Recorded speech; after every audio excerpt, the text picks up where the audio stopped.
Bom? Oi, gente, confirma para mim se vocês conseguem ver a seta do meu cursor aí na tela de vocês? Consegue. Eu consigo. Beleza, então. Então a gente vai começando, tá, doutor? Boa noite, gente. Aqui é a Aline, R3 do HUB falando. A gente vai falar hoje um pouco sobre as complicações e as sequelas das otites médias. Ficou bastante coisa para falar. Eu tentei deixar o mais enxuto possível, o mais didático possível, mas tem muita informação para ser passada, tá bom? Então vamos começar. Inicialmente, o que é definido como uma complicação advinda de uma otite média? Complicação é quando a infecção se estende além do muco periósteo da cavidade timpânica. É uma situação que tem uma importante morbimortalidade, só que tem apresentado decréscimos importantes nas últimas décadas, principalmente devido ao advento de antibióticos de maior espectro e à disponibilidade de meios de imagem para diagnóstico mais precoce. Essas complicações são divididas em intra- ou extracranianas, a gente vai falar um pouquinho sobre cada, e as vias de propagação por meio das quais ela se difunde para estruturas adjacentes à orelha média são erosão óssea secundária ao próprio processo infeccioso, tromboflebite por meio daqueles canais venosos de Havers e extensão direta por vias previamente existentes, como por exemplo janela redonda, janela oval, ou até mesmo deiscências que o paciente já possuía antes do quadro infeccioso. Os agentes etiológicos envolvidos nas complicações das otites médias varia se foi por uma otite média crônica ou otite média aguda, tem algumas variações. Em relação à otite média crônica colesteatomatosa, os mais associados são pseudomonas, proteus, Staphylo aureus e bacterióides. Quanto à otite média aguda, os mais associados são Streptococcus pneumoniae e o Haemophilus.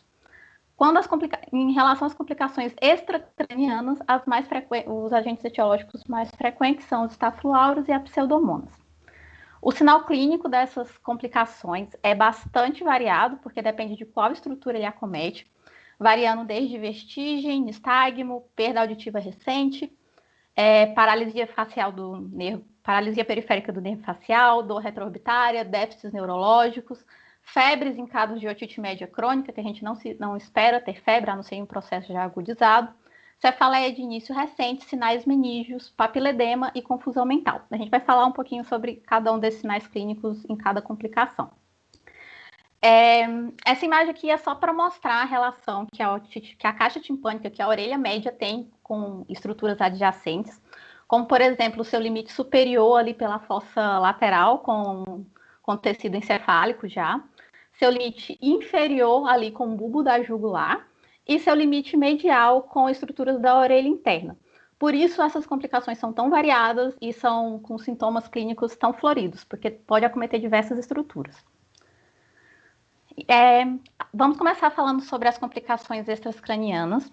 A primeira, que é trazida no tratado, é a chamada mastoidite coalescente, que inclusive a maioria dos otologistas discorda de que essa entidade deva ser chamada de uma complicação, mas que na verdade deveria ser reconhecida como uma evolução natural da história natural de uma otite média crônica, principalmente a otite média crônica colesteatomatosa.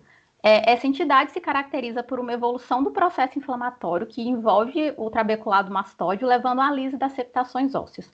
Muito raramente não é por uma otite crônica colesteatomatosa.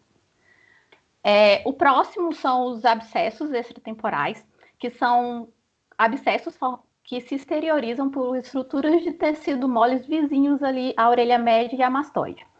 A disseminação deles é bastante variada, podendo ser lateral, posterior, cervical ou anteromedial, e a gente vai explicar um pouquinho sobre cada um. Falando inicialmente sobre os abscessos que se exteriorizam de forma lateral. Ele pode ser um abscesso subperiosteal com uma exteriorização lateral mais em direção posterior, que inclusive é o mais frequente, é o que a gente mais pega no nosso pronto-socorro, é a forma mais frequente de complicação das otites médias em geral. Ele se caracteriza por um abaulamento retroauricular, com apagamento do sulco retroauricular e deslocamento do pavilhão para frente e para baixo, podendo ou não ser acompanhado de otorreia. O outro abscesso com exteriorização lateral é o abscesso temporozigomático, que é uma apresentação rara, Desenvolve-se ali na região das células da raiz do zigoma e tem uma exteriorização, apesar de lateral, um pouco mais anterior. Promove um abaulamento em região temporozigomática, adiante do tragus, e desloca o pavilhão para baixo, conforme mostrado ali na figura. Vocês acompanharam na setinha aí, dá para ver. O manejo desses abscessos são antibiótico terapia venosa de amplo espectro, drenagem, e em caso de otite média crônica, avaliar uma mastoidectomia. Em relação a essa parte de antibiótico terapia venosa, em alguns casos, naqueles casos em que o paciente não tem sinais mais agravantes, sinais de alarme, em que você consegue garantir um acompanhamento do paciente, consegue reavaliá-lo em umas 48 horas, é possível fazer uma antibiótico terapia domiciliar, mas que se ele não apresentar melhora ou tiver piora nessas 48 horas, é indicado internar, fazer drenagem e antibiótico terapia via, tá? Ainda em relação aos abscessos, os abscessos que têm exteriorização cervical, o primeiro é o abscesso de Bisoldi. Ele é pouco frequente, ele ocorre cerca de semanas ou até meses após o quadro de otite média aguda ou crônica agudizada. Ocorre uma ruptura da cortical da ponta da mastoide do nível da ranhura de gástrica, e a infecção ela se estende ali na região entre a bainha do esternocleidomastoide e do músculo de gastro. Ela é mais frequente em adultos e pode atingir músculos da nuca, região parafaríngea, espaços periviscerais, incluindo mediastino. O paciente geralmente apresenta com uma dor na mastoide, torcicolo, apagamento da depressão retromandibular. A TC é de extrema importância tanto para a confirmação do diagnóstico quanto para avaliar a extensão do abscesso. O tratamento é antibiótico terapia venosa com drenagem e mastoidectomia. O outro abscesso com exteriorização cervical é o chamado abscesso parafaríngeo. Ele tem uma disseminação um pouco mais posterior e mais profunda do que o abscesso de Bezold. Ele é raro, ele localiza-se principalmente no espaço retroestilóide ou na bainha dos grandes vasos, cursando com odinofagia, dor em região lateral profunda, limitação da abertura da boca, febre e abaulamento da parede faríngea lateral atrás do pilar posterior, que você avalia na uroscopia. Tratamento semelhante ao de Bezold. É antibiótico terapia EV, drenagem e avaliar mastoidectomia.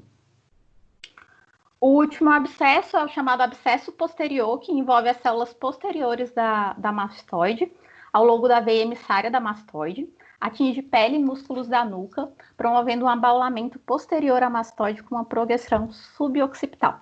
A TC para o diagnóstico e programação cirúrgica são essenciais, principalmente para avaliar a extensão do quadro, e o tratamento também, antibiótico terapia endovenosa, com drenagem e avaliar a mastoidectomia. Saindo um pouco dos abscessos, a gente vai falar agora da paralisia facial, que é ainda uma complicação extracraniana. Ela, quando associada a uma otite média, quando advinda de uma complicação de otite média, ela costuma ter uma instalação rápida e é raramente progressiva. Os mecanismos envolvidos para que ocorra essa paralisia facial são erosão óssea do canal do facial, que principalmente associada a uma otite média colesteatomatosa, osteite, propagação da infecção por veias de pequeno calibre, do muco periósteo, do muco periósteo da orelha média mesmo, levando a uma neurite tóxica ou edema compressivo do nervo, deiscência espontânea do canal facial já pré-existente, ou penetração do agente etiológico no canal do facial, pelo canal do músculo do estapédio ou do tensor ou do corda do tímpano. Em relação à diferença dessa paralisia facial advinda de uma otite média aguda ou crônica, a principal diferença é em relação à gravidade e o prognóstico. Quando ela é advinda de uma otite média aguda, o prognóstico é melhor. O tratamento dá-se por antibiótico, corticóide em doses anti-inflamatórias, miringotomia com aspiração da cultura, com aspiração para fazer cultura e antibiograma. E a timpanomastoidectomia pode ser indicada se não houver melhora em 2 ou 3 semanas do quadro, ou se houver degeneração de mais de 90% na eletroneurografia. A paralisia facial advinda de otite média crônica, ela tem um pior prognóstico. A cirurgia deve ser feita o mais breve possível. E o ideal é explorar todo o trajeto do facial para fazer descompressão, mantendo o epineuro íntegro. A próxima complicação é a petrosite. Ela se deve a uma extensão da infecção para células do ápice petroso e pode ser classificada quanto posterior, mais perilabiríntica, ou anterior, realmente mais próxima ao ápice petroso. Vale lembrar que apenas 30% das pessoas têm essas células aeradas na mastoide, então isso já contribui para ser uma complicação mais rara. O paciente geralmente cursa com dor nevrálgica persistente em região auricular e em região mastoide, com irrigação e radiação trigeminal em região retroorbitária profunda. Com isso, o paciente pode apresentar a chamada síndrome de Grade-Nigo, que se caracteriza por otite média, dor retroorbitária e paralisia do nervo abducente.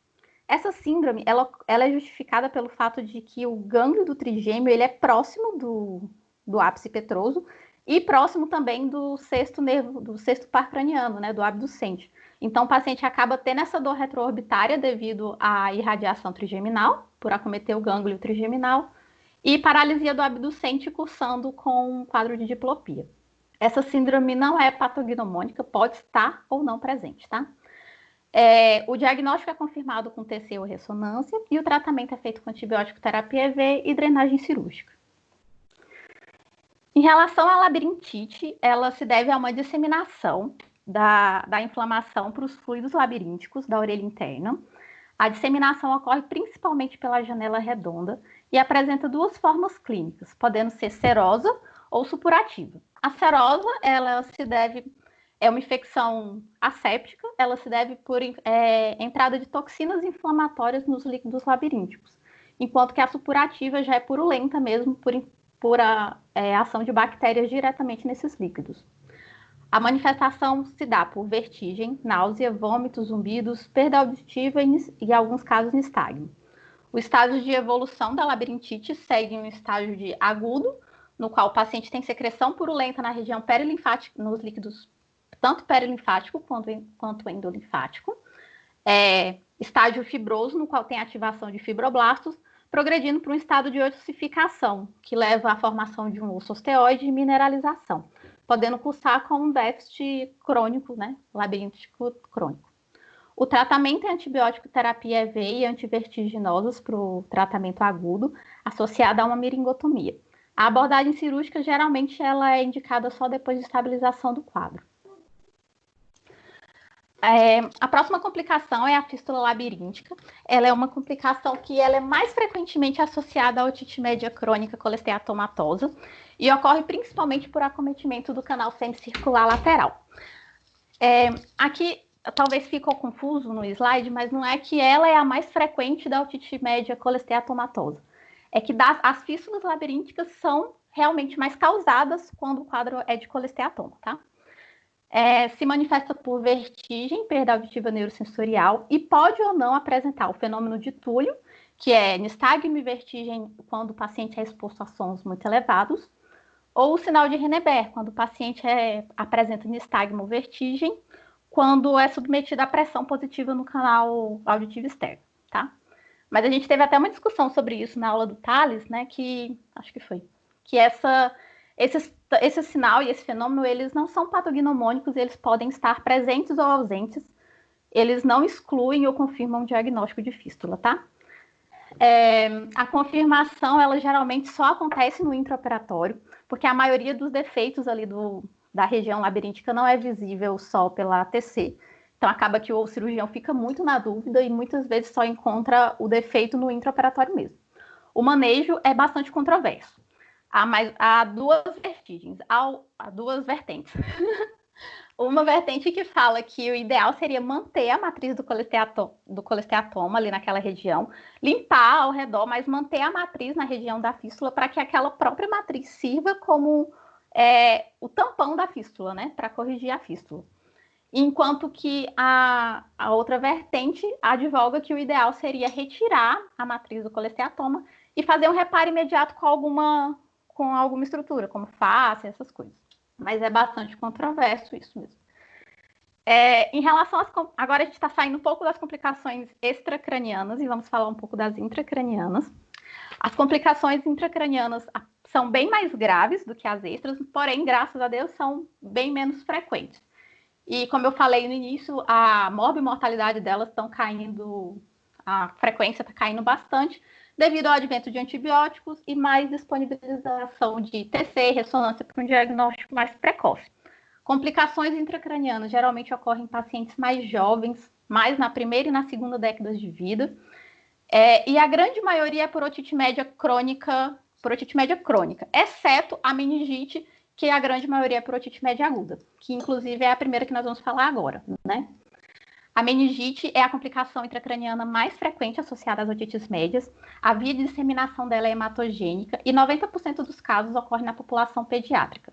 Os agentes etiológicos envolvidos são o Haemophilus e o pneumococo, afinal está associado à otite média aguda, né? E nos casos em que está associada à otite média colesteatomatosa, raramente tem antibiótico, tem bactérias são encontradas. A grande maioria é asséptica. E quando encontrados, o que mais se encontra é proteus, estafilococos ou anaeróbios. O foco otológico sempre deve ser investigado quando se confirmado um diagnóstico de meningite não meningocócica, principalmente em crianças. O diagnóstico é clínico e confirmação com função licórica. Na clínica, o paciente vai apresentar com quadro de cefaleia, vômitos, febre alta, letargia, sinais meníngeos. Em casos de RNs, vão apresentar hipotonia e abaulamento de fontanela. No caso da punção licórica, lembrar sempre que antes de realizar a punção é importante descartar a síndrome de hipertensão intracraniana. Então, tem que fazer uma TC para excluir lesões expansivas que possam provocar herniação durante o processo de punção licórica.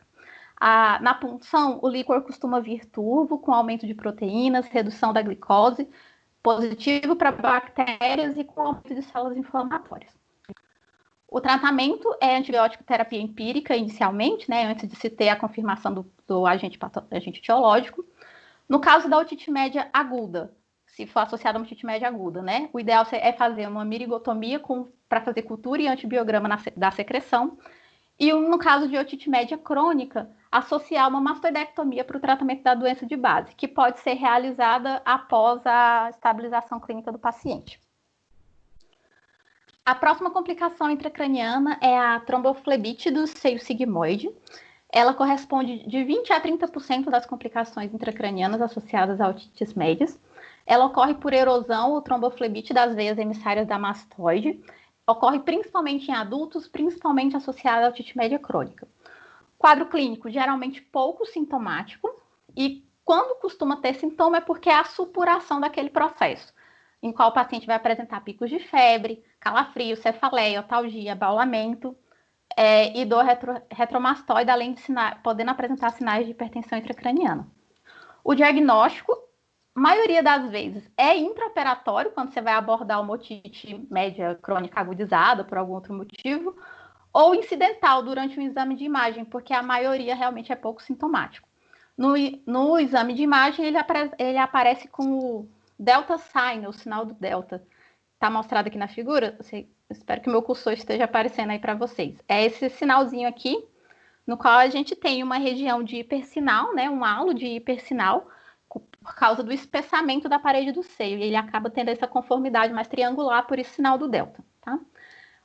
O tratamento é controverso, mas a grande maioria há uma tendência de ser cada vez mais conservador. Sendo feito tratamento com antibiótico terapia, com mastoidectomia, com ou sem abertura do seio sigmoide. Então, assim, quando ele fala que o tratamento tende a ser mais conservador, é ser conservador em relação a abordar o seio sigmoide. Muito frequentemente, esse paciente já tem uma mastoidectomia, já com algum quadro de uma otite média com quadro de agudização, com outros sintomas, e acaba sendo feita antibiótico terapia e mastoidectomia para limpar a infecção, mas da cavidade da orelha média mesmo, né? Então, a abordagem do seio acaba sendo mais conservadora, não costuma se mexer. Inclusive, no início do ano, a gente teve um quadro, não sei, o Thales vai lembrar, foi aquela que a gente entrou junto, Thales, que era um paciente que estava com otite média crônica agudizada. A gente entrou sexta-feira à noite com a doutora Rafaela, e ele tinha já o diagnóstico de uma tromboflebite do seio sigmoide, e assim, a gente já entrou e ela já falou, não, a gente não vai mexer nisso, deixa quieto, ele não está com nenhuma outra manifestação de tromboflebite, a gente não vai mexer. E realmente não teve maiores problemas, foi feita uma mastoidectomia e o paciente ficou bem, tá? Outra situação controversa nesse quadro é o uso de anticoagulante, que acaba sendo usado apenas quando há propagação para o seio transverso, para a veia jugular, ou persistência de um quadro de hipertensão intracraniana, apesar do tratamento adequado, tá? Ainda nas complicações intracranianas, a gente tem aqui um pouco do abscesso extradural ou epidural e do epiema subdural. Lembrando daquela diferença, né, de abscesso e empiema, no qual um abscesso é uma coleção purulenta em um espaço virtual e o empiema em um espaço pré-existente, tá? Então, falando do abscesso extradural, é quando ocorre uma coleção purulenta entre o crânio e a dura mater. A propagação geralmente é por continuidade, geralmente associada a otite média crônica. O quadro clínico pode ser assintomático ou com uma febre constante, uma altalgia leve, rigidez de nuca, entre outras coisas. A ressonância ou ATC costuma ter um falso negativo nas fases iniciais do quadro. O tratamento é com antibiótico terapia e mastoidectomia, além da drenagem do abscesso. Em relação ao empiema subdural, ocorre uma coleção entre a dura mater e a aracnoide. Geralmente é mais grave e fulminante. O quadro clínico é febre elevada, toxemia, cefaleia, sinais meníngeos, hipertensão intracraniana, sinais neurológicos focais. Também ressonância OTC, que nas fases iniciais costuma ter falso negativo. Nesses quadros iniciais, a ressonância costuma ter mais sensibilidades em ambos os casos, tá? O tratamento é feito com antibiótico terapia, drenagem precoce por craniotomia e mastoidectomia também, que pode ser associada ao processo, à drenagem, à craniotomia, ou não, pode ser feito em outro momento. O abscesso, agora falando um pouquinho do abscesso encefálico, os abscessos são a segunda complicação intracraniana mais frequente, principalmente em adultos, principalmente associado à otite média crônica. A localização mais frequente deles é no lobo temporal ou no cerebelo, pela proximidade anatômica mesmo, né, da orelha média com essas fossas. A disseminação hematogênica é secundária, pode ser secundária a uma tromboflebite. Geralmente apresenta uma flora mista com predomínio de proteus. Ela progride em estágios que vai variando de encefalite com um quadro mais florido, progredindo para uma latência, no qual você tem uma redução dos sintomas, e depois expansão do abscesso, no qual o paciente vai apresentar os sintomas mais de hipertensão intracraniana do que da encefalite. A ressonância é mais sensível que a TC para o diagnóstico, né? E a melhora clínica, a paciente apresenta uma melhora clínica rápida com o tratamento, só que a melhora radiológica é tardia. No caso do abscesso cerebelar, ele tem uma instalação mais insidiosa e tem um maior potencial para descompensar rapidamente, devido ao tamanho da fossa posterior, que é menor, da região do cerebelo. O quadro clínico se dá por sinais infecciosos, sinais de hipertensão intracraniana e sintomas cerebelares, podendo apresentar alguns sintomas vestibulares associados. O antibiótico de largo espectro que atravessam a barreira hematoencefálica são os mais indicados, e pode-se optar por drenar ou não esse abscesso. Abscessos menores que 2,5 centímetros costumam responder bem ao tratamento apenas clínico, enquanto que abscessos maiores que 2 centímetros, a indicação formal é de fazer uma craniotomia aberta ou aspiração para drenar. A mastoidectomia é realizada geralmente em casos de otite média crônica ou em uma otite média aguda que foi refratária ao tratamento clínico. A última complicação intracraniana que a gente vai falar é a chamada hidrocefalia otogênica. Ela se manifesta como uma hipertensão intracraniana que apresenta líquor com características normais, exceto pelo fato de estar com aumento da pressão, que está acima de 300 centímetros de água. Geralmente está associada a otite média aguda, otite média crônica ou a cirurgia otológica. A fisiopatologia não é bem esclarecida, geralmente cursa advém de uma tromboflebite do sigmoide, com extensão para o seio sagital. O diagnóstico é de exclusão, e nesses casos é obrigatório fazer uma ressonância, justamente porque o diagnóstico é de exclusão. O paciente tem sintomas de hipertensão intracraniana, tem que fazer uma ressonância para avaliar se realmente não tem um efeito de massa ali. E o que você vai ver é que o paciente não tem alargamento de ventrículo, não tem nenhum outro sinal sugestivo de outro acometimento cerebral. O tratamento é antibiótico terapia com controle da hipertensão intracraniana e procedimento cirúrgico para patologia otológica de base. Agora a gente vai falar um pouco sobre as sequelas da otite média. Sequelas. Qual é a definição? Aqui que a gente está saindo da inflamação, que era um processo que estava lá em vigência, né, da complicação. Agora a gente está passando para a sequela, que se define como uma lesão anatômica ou funcional que permanece mesmo após encerrada uma evolução clínica da doença.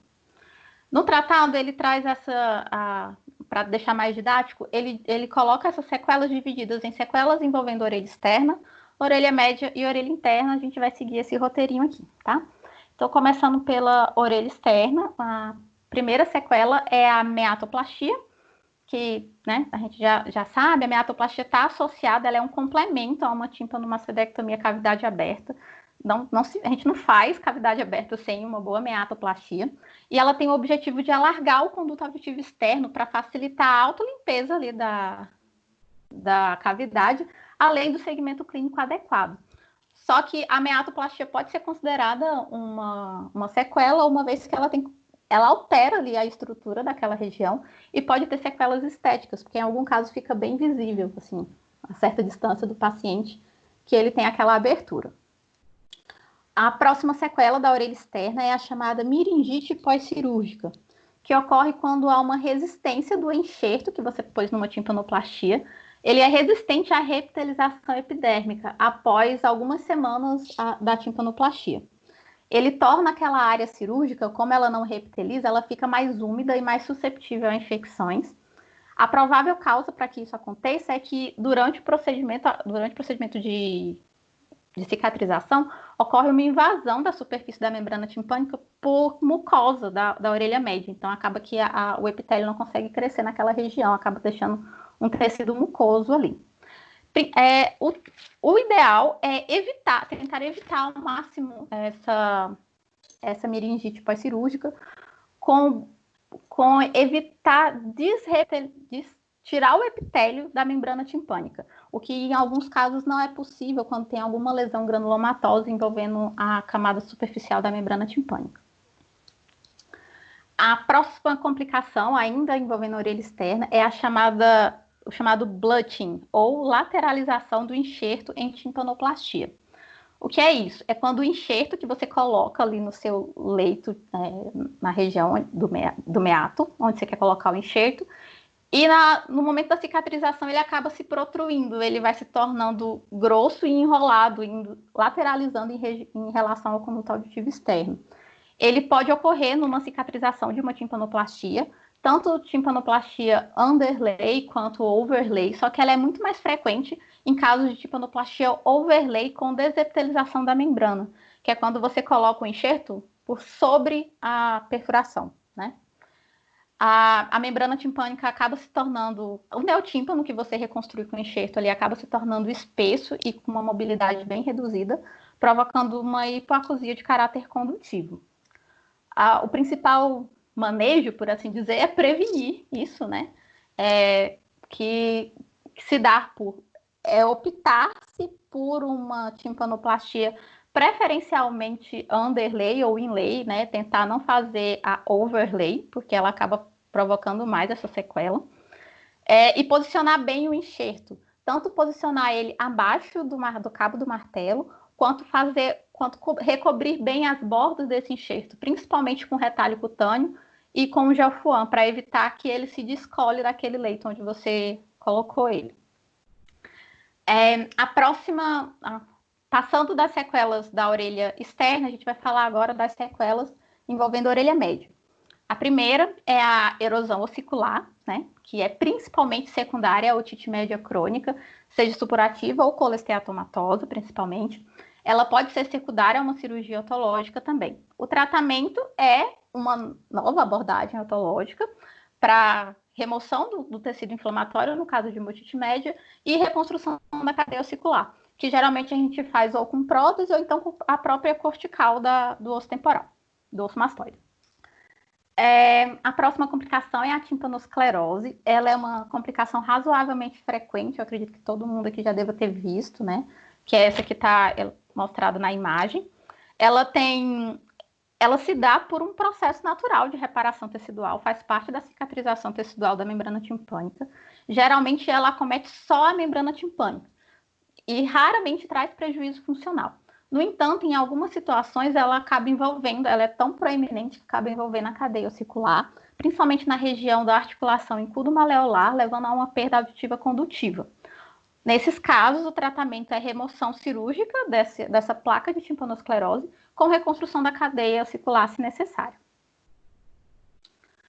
A próxima sequela ainda da orelha média é a degeneração atrófica da membrana timpânica, que é a que está mostrada na figura ao lado.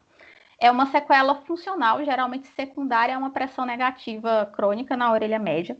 Essa pressão negativa acaba fazendo uma sucção do tecido timpânico, que vai se aderindo ali na região do promontório, promovendo uma zona atrófica da membrana timpânica, que pode ser focal, que a gente pode chamar de membrana monomérica, que na nossa prática, muita frequência, ou pode ser generalizada, que aí sim é chamada dessa atrofia da membrana timpânica, chamada de orelha atelectásica, ou que a gente também conhece como otite adesiva, também pode ser, é um sinônimo disso. O tratamento é controverso por dificuldades de realização do procedimento cirúrgico, do manejo daquele tecido, porque o tecido timpânico fica muito fino, muito aderido, e qualquer manipulação ele acaba rasgando, então o manejo é muito difícil, tem péssimo prognóstico. Então, alguns autores advogam que o melhor seria fazer uma conduta expectante, acompanhar esse paciente bem regularmente, uma vez que por causa dessa retração ele tem maior risco de formar colesteatoma. E se caso ele começar a dar sinais de que está formando colesteatoma, aí sim justificaria uma abordagem que já faria uma timpanomastodectomia, já limparia a cavidade. Há essa divergência aí na literatura. Inclusive, o artigo que eu trouxe fala um pouquinho sobre isso. A gente conversa mais tarde. A próxima complicação é a chamada fibroesclerose da orelha média. Ela é uma grave sequela funcional de todo o mecanismo da orelha média. Consiste em uma invasão maciça de tecido fibroso cicatricial na caixa timpânica, entre a cavidade ossicular e a membrana timpânica, imobilizando tudo em um monobloco, né? Então vira assim, tipo, um blocão só de tecido cicatricial. O tratamento cirúrgico é impraticável e desaconselhável. Por quê? Porque se forma essa estrutura densa, espessa, tudo cicatrizado, que você não consegue distinguir o que é o que, no ato de manipular essa estrutura na cirurgia, acaba que pode provocar sequelas na orelha interna, por mexer ali na região da cadeia ossicular próxima ao estribo, né? Porque você não consegue distinguir o que é o que. Então, por isso que o tratamento cirúrgico é desaconselhável. E esses pacientes são manejados com uso de amplificadores, né? A ASE, principalmente em quadros bilaterais. Eu nunca vi essa fibroesclerose, é uma complicação rara. Não sei se alguém aí já viu, mas eu nunca vi isso aí não, né? Só vi no livro mesmo. A próxima sequela é a cavidade pós-operatória da mastoidectomia mesmo, né? De uma mastoidectomia cavidade aberta, que a gente faz a função é justamente melhorar a visualização do médico assistente no pós-operatório, para ele fazer um melhor acompanhamento daquela cavidade. E até para a própria cavidade facilitar a limpeza da cavidade. Só que, no entanto, essa cavidade aberta acaba em algumas situações facilitando a infecção local, por má epitelização ou por retenção de descamação e supuração frequente. Então, demanda um segmento médico constante, com limpezas frequentes sobre microscopia, e acaba trazendo um prejuízo funcional e social ao paciente, porque ele vai ter eternamente aquele cuidado de não molhar a orelha, não pode fazer banho de imersão, né? Esse é aquele paciente que a gente brinca que casou com o otologista, né? Fez cavidade aberta, vai ter que acompanhar com o otologista pro resto da vida. Agora falando um pouco sobre as sequelas da orelha interna. As sequelas da orelha interna envolvem principalmente perda auditiva neurosensorial. E elas podem ser basicamente por 3 mecanismos: ototóxicas, bacterianas, né, no qual células inflamatórias invadem o fluido labirinto, levando a uma perda neurosensorial. Podem ser traumáticas cirúrgicas devido ao manuseio da cadeia ossicular, principalmente ali na região próxima às janelas. Então, nesses casos em que você precisa fazer o manuseio da cadeia ossicular mais agressivo, o ideal seria você desarticular a região ali no processo lenticular, né, o estribo com a bigorna, para que você possa manusear o resto da cadeia ossicular, deixando o estribo mais quietinho, para não dar essa trauma cirúrgica envolvendo a orelha interna. O outro mecanismo por qual isso ocorre são traumas sonoros, que pode ocorrer tanto pelo contato da broca na hora de, né, com a cadeia ossicular, acaba acontecendo, ou então por aspiração ali na região das janelas pode provocar um trauma sonoro, e aí o paciente cursa com perda auditiva neurosensorial. É isso. Aí, vocês querem fazer perguntas? Querem comentar alguma coisa antes do artigo? Querem ir para o artigo logo? Faz o artigo, Aline. Tá, eu vou entender como artigo. Então tá. O artigo que eu trouxe é um artigo que fala sobre o tratamento da otite média adesiva por timpanoplastia com fáscia associada a tubo de ventilação. Foi um artigo publicado em fevereiro de 2019 nos Arquivos Europeus de Otorrinolaringologia. Introdução, né? Ele traz que a otite média adesiva é uma sequela da otite média e ocorre quando o tímpano fica fino e retraído e acaba sendo sugado para a região do ouvido médio, ficando preso e aderido entre as suas estruturas. É uma condição de difícil tratamento e o melhor tipo de abordagem ainda é controversa. Quando se faz alguma abordagem, quando se obtém uma cavidade timpânica cheia de ar no pós-operatório, é um sinal é considerado uma operação bem-sucedida. O objetivo desse artigo foi propor uma timpanoplastia, que a timpanoplastia com enxerto de fáscia e tubo de ventilação, no caso aqui tubo T, como um tratamento eficaz para essa entidade. Os métodos foi um estudo retrospectivo, no qual foram avaliados pacientes submetidos à timpanoplastia com tubo de ventilação por uma otite média adesiva entre abril de 2015 e dezembro de 2016, num departamento específico de hospital de otorrino em Xangai. Pacientes com lesão no nariz ou nasofaringe foram excluídos do estudo e no total eles conseguiram 35 pacientes. A cirurgia realizada foi uma timpanoplastia retroauricular, abordagem, né, tradicional. Foi feito enxertos com fáscia de músculo temporal e posicionamento de tubo de ventilação tipo T nesses pacientes, tá? Aqui são as figuras, o esqueminha mostrando como era o enxerto deles, né? O enxerto já com o tubo de ventilação aderido e ele posicionando aqui o enxerto no leito, tá? O segmento desses pacientes, todos foram acompanhados por um total de 6 meses. A partir do fim do primeiro mês, os pacientes foram orientados a soprar com o nariz pinçado, na intenção de levar ar para a orelha média, aumentar, né, colocar ar dentro da cavidade timpânica. E aqui já começa uma crítica que o artigo não fala em canto nenhum quantas vezes os pacientes eram orientados a fazer essa manobra, de quanto em quanto tempo, por quanto tempo, entendeu? Isso aí foi copiado e colado do artigo. Eles falavam só que a partir do primeiro mês os pacientes foram orientados a fazer isso, mas assim, eles não falavam de quanto tempo, essas coisas, então ficou uma falha grande nesse caso. Após 6 meses, se a cavidade timpânica estivesse cheia de ar, o tubo era removido e a audiometria foi realizada 1 semana antes da cirurgia para documentação e 3 meses após o procedimento. Os resultados que eles obtiveram. Eles avaliaram tanto a questão de otorreia, né, na orelha pós-cirúrgica, o estado do neotímpano e o posicionamento do tubo de ventilação e a audição no pós-operatório. No quesito audição, todos os pacientes foram acompanhados por cerca de 12 a 44 meses. A média de limiar de via aérea antes do procedimento era de 57,5 decibéis. E após o procedimento, né, no final dos 3 meses de segmento, a média de limiar foi para 31,7 decibéis, com um P significativo de 0,01.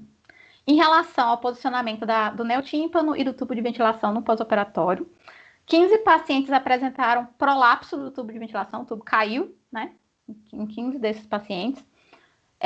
12 deles tiveram remoção artificial do tubo de ventilação. Os próprios médicos foram lá e retiraram esse tubo após perceberem que tinha aeração na orelha média, né, depois de 3 meses de segmento, e 8 dos pacientes apresentaram obstrução do tubo de ventilação.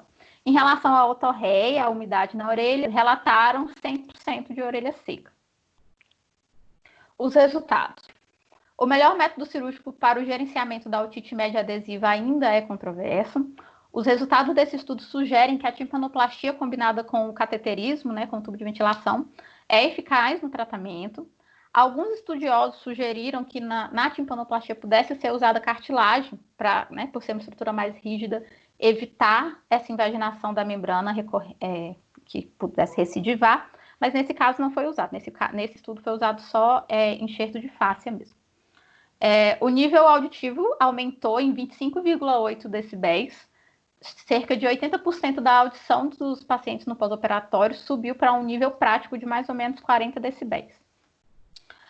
Houve uma elevada taxa de prolapso espontâneo do tubo de ventilação no pós-operatório, 15 pacientes de 35, correspondendo a 43%, o que eles atribuíram ao fato de que os pacientes eram orientados a fazer esse pinçamento do nariz, né, essa manobra de soprar com o nariz pinçado para mandar ar para a caixa timpânica via tuba auditiva, né? As limitações que o estudo relatou foram amostra de tamanho pequeno, sendo realizada apenas em um único centro, e que não houve grupo controle. A conclusão foi que a timpanoplastia combinada com enxerto de fáscia mais tubo de ventilação é uma operação simples, com boa recuperação da audição no pós-operatório, principalmente por causa da melhoria da aeração da cavidade timpânica a curto prazo. E foi isso. Aulinha grande, né?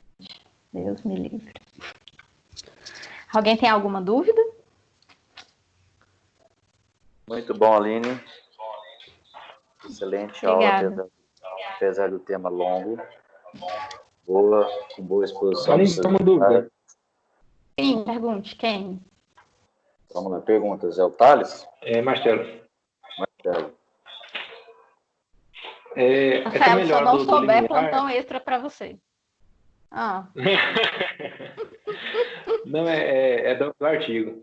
A melhora desse limiar que ele disse, que caiu para 31 decibéis, foi antes ou depois da retirada do tubo? Foi antes da retirada do tubo. Foi assim, eles faziam acompanhamento por 3 meses, a última audiometria foi feita no final de 3 meses. E aí os pacientes que eles retiravam os tubos eram aqueles que tinham aeração adequada. Então, no final de tudo, que eles fizeram essa audiometria. Eles só fizeram a audiometria 1 semana antes da cirurgia e 3 meses após. Eles não fizeram outra no meio aí, não. E o tubo saiu quanto tempo depois? 3 meses depois. 3 meses depois eles faziam a audiometria e avaliavam a aeração. Se tivesse aerado, eles retiravam o tubo. Se eles considerassem areado, tivesse... Não, eu falo os que saíram espontaneamente. Ele não falou assim... É porque cada um saiu em tempo diferente, né? Ele não especificou, fulano tantas pessoas saíram em tal tempo. Mas que todas saíram após 1 mês de cirurgia. Que isso ele atribuiu a ser o fato de que estavam mandando fazer aquela manobra. Que aquela manobra os pacientes só começaram a fazer 1 mês após a cirurgia. Faz sentido. O problema é a auditivo. Oi? Ai, tô fazendo barulho. Vou botar o Dr. Jacinto fazer o comentário dele. Eu estou com ele aqui. Tá. Tem uma certa experiência com esse tipo de ouvido. Dr. Jacinto.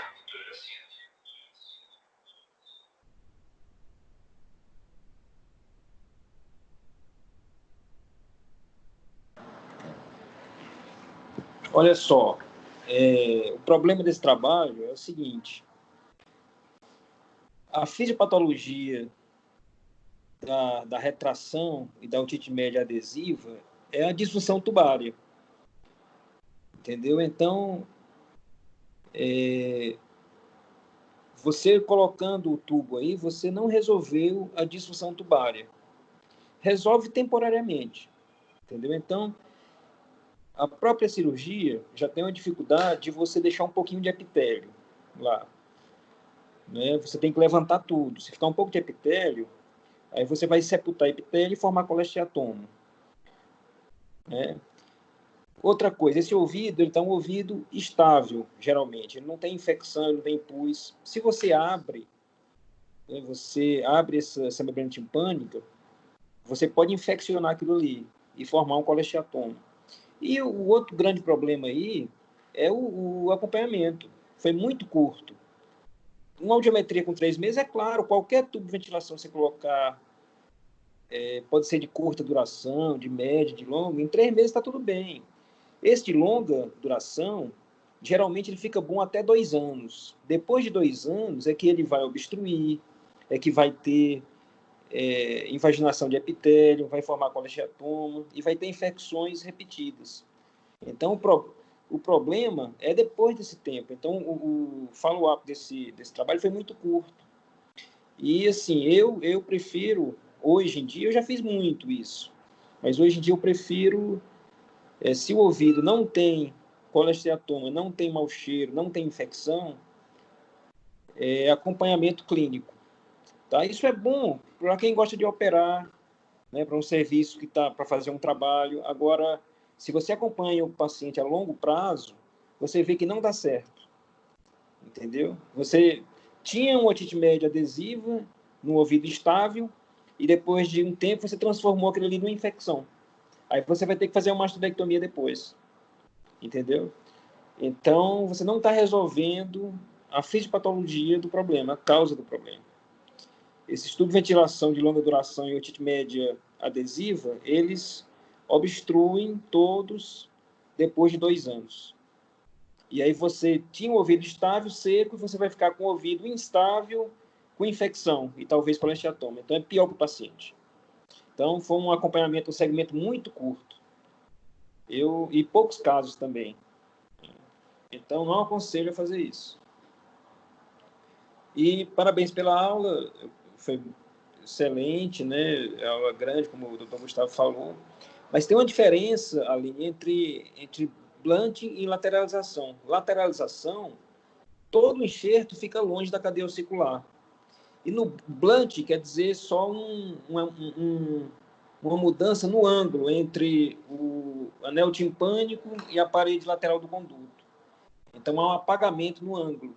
Se você pegar outros textos, você vai localizar isso. A foto que você colocou da tomografia é uma foto de um blunting. Mas a lateralização é todo o enxerto, que ele se afasta da cadeia auricular. Mas, no mais, eu acho que foi excelente a aula. Parabéns.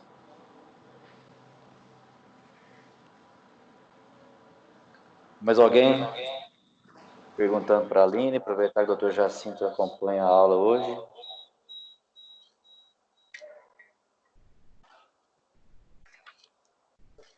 Sem perguntas. Mais alguém? Obrigado, doutor Jacinto, pelas considerações. Muito bom. Ok, então vamos para... Parabéns, viu, Aline?